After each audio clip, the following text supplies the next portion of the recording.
I was standing in a boardroom once, watching a man worth more than most small countries are worth, watched him deliver a pitch to a room full of people that he'd never met. He walked in with a certainty that he had all the answers. He hadn't asked a single question. He hadn't paused to read the room. He just began performing mastery like it was a costume that he could put on. And I remember thinking, that is exactly what most of us have been trained to do. Walk into every scene of our lives already convinced we know what everyone else needs, what it requires, before we even take a breath long enough to feel what's actually there. I'm Mark Roach, and this is Transcendent. Across decades in business, athletics, and art, my life circumstances have led me to question what confidence actually is, where it comes from, and why the version most of us perform has almost nothing to do with the real thing. Today, we're exploring what it means to begin every scene of your life from a state of awe instead of a state of knowing. By the end, you'll understand three things. First, why the confidence most people project is actually a defense mechanism rooted in fear. Second, how beginning from awe rather than certainty changes everything about the way you connect, lead, and live. And third, why the systems we built around ownership, freedom, and even national identity are constructed on the same illusion that false confidence is created.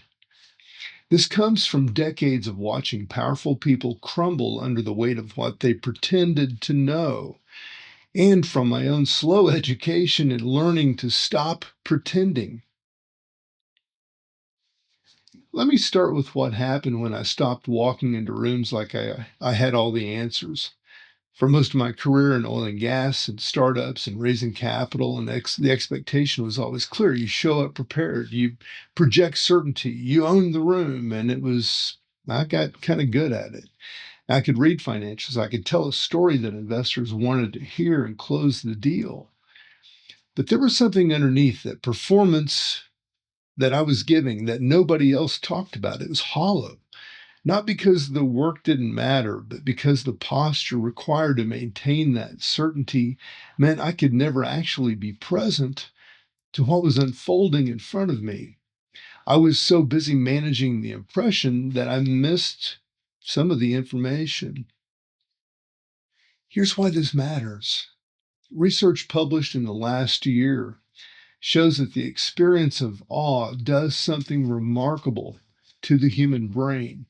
It restructures your cognitive framework. It builds psychological resilience. It increases life satisfaction, not by making you feel good in a temporary way, but by literally expanding your capacity to process new information and adapt to complexity. People who regularly experience awe report lower stress, fewer physical health symptoms, and deeper senses of connection to something beyond themselves. A Harvard study found that just 15 minutes in nature can enhance psychological well being. Awe even promotes self compassion. It reduces the obsessive focus on self that drives so much of our anxiety. And here's what's interesting, that self transcendence, that reduction in self focus, is exactly what genuine confidence allows to emerge. Now, stay with me here because this is where it gets crucial. Think about the difference between walking into a conversation already knowing that you're going to, or what you're going to say, and walking into it genuinely curious about what the other person carries. The first posture is what I call false confidence. It looks impressive, it fills the room, but it's built on sand. It cannot tolerate being wrong. It reacts to criticism with defensiveness. It needs external validation to survive. It confuses volume with strength and certainty with competence. True confidence, on the other hand, doesn't need to perform. It can sit with uncertainty. It can say, I don't know, and mean it. It welcomes the unfamiliar because it's rooted in something deeper than what you know or what you think you know. It's rooted in who you are. And that distinction between what you know and who you are is the fault line running underneath almost everything that I'm going to say today. This is the key insight. Beginning a scene from awe, a scene of your life, a circumstance from your life, beginning that from awe means that you haven't already decided what it requires. You haven't predetermined the outcome. You're present enough to notice that you're vulnerable and that what's actually happening rather than is being projected versus what you assume should happen.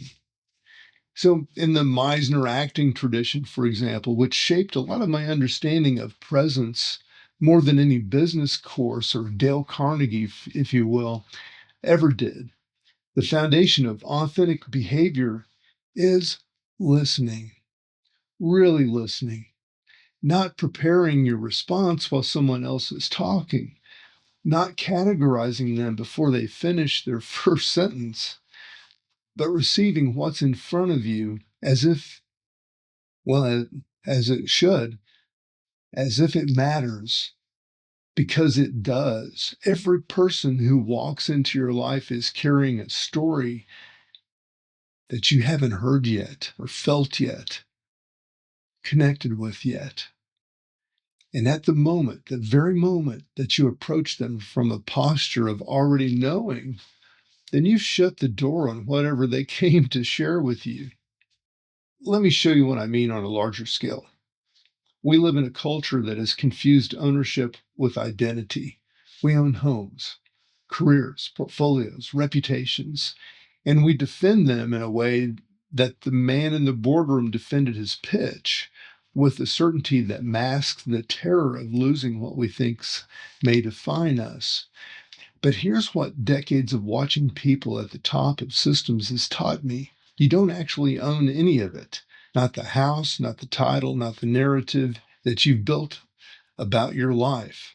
Ownership is in a dualistic world is a revolving door. You hold something for a while and then it moves on, or you move on. And if your identity is attached to what you hold, then every loss becomes an existential crisis instead of what it actually is, which is a natural transition. The game of ownership is one you were never actually part of, but you were told you were playing. But the board, the rules, the pieces, they belong to the structures far older and far larger than any individual life. Now, watch how this connects to something even bigger, the talk about freedom in this country. It's like it's a birthright. And in a legal sense, it is. But in a deeper sense, the sense that actually matters when you're lying awake at 3 a.m. questioning everything, freedom is a dualistic framework, and it's always conditional. You're free to choose this or that, left or right, accumulate or renounce. But the choosing itself keeps you locked in a binary that never actually resolves. The communists tried to resolve it by eliminating one side of the equation. They failed, not because the community is a bad idea, but because forcing equality through a top-down system still operates within the same dualistic trap. And do we even stop to examine why they failed? Or do we just use their failure as permission to stop thinking about community altogether? Capitalism doesn't escape the trap either. We've simply chosen the other side, excess over restraint, individual over collective, and call it freedom, while the national debt approaches $39 trillion and the interest payments alone now consume roughly $1 trillion a year. That's not freedom, that's leverage disguised as liberty.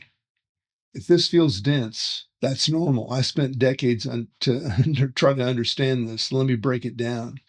The pattern underneath false confidence, the illusion of ownership, and the myth of absolute freedom in a dualistic system is the same pattern, the same signal. It's the same pattern of thinking or signal without heart. It's the head operating in isolation, sorting everything into this or that, black or white, mine or yours, with no room for the in between where actual life happens. In the Awakening Chronicles and in The Gap, I wrote extensively about this territory, the space between categories, the gap between what you think you know and what's actually true. The gap is where awe lives. It's the place where your certainty runs out and something more honest begins. Here's the question nobody's asking loudly enough. As America steps back and watches the other 8 billion people on this planet begin to claim their own moment in the sun, what do we actually have to offer? Is it our military, our technology, our artificial intelligence, or is it something we've almost completely abandoned in our race to dominate, which is wisdom? The ability to sit with complexity, the willingness to not know, the capacity to approach other nations, other cultures, other ways of being with awe instead of authority. Is China simply stepping back and letting us lean too far over our skis, watching us accumulate debt while we hold the notes? Debt? Do we have anything to offer the world beyond an excessive appetite for their products and the military posture that fewer and fewer nations find reassuring? This is the pattern I'm describing. It shows up everywhere in the boardroom, in your marriage, and how you raise your children, and how this country engages with the rest of the world. The posture of false confidence, of already knowing, of performing ministry or mastery before you even pause to understand what's being asked of you.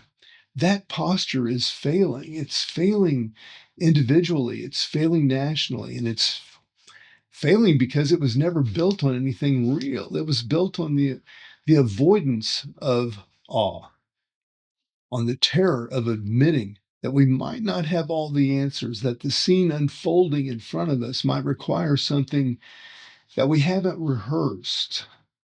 So, what do you do with this?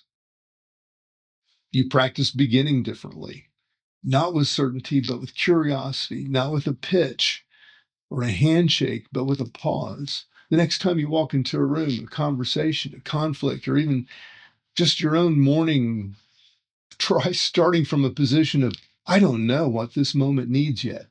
Let yourself be surprised. Let the other person be more than what you assumed.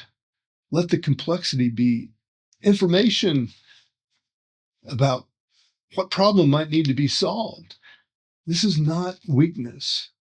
This is the most sophisticated form of confidence that exists because it doesn't require the world to conform to your expectations in order for you to feel safe. It lets the world teach you something you couldn't have predicted. And that willingness to be taught, that willingness to stand in the gap between what you know and what you don't, is the beginning of everything that matters. If this resonates with you and you want to explore it further, I've written extensively about the ideas like this across the body of work that I've put out there, including more than 20 books on consciousness, authenticity, and the spaces between what we think we know and what's actually true. You can find them at roachcreative.com. I'm Mark Roach. This is Transcendent, wishing you all the best. The most powerful person in the room is not the one with all the answers. It's the one who walked in willing to be changed by the question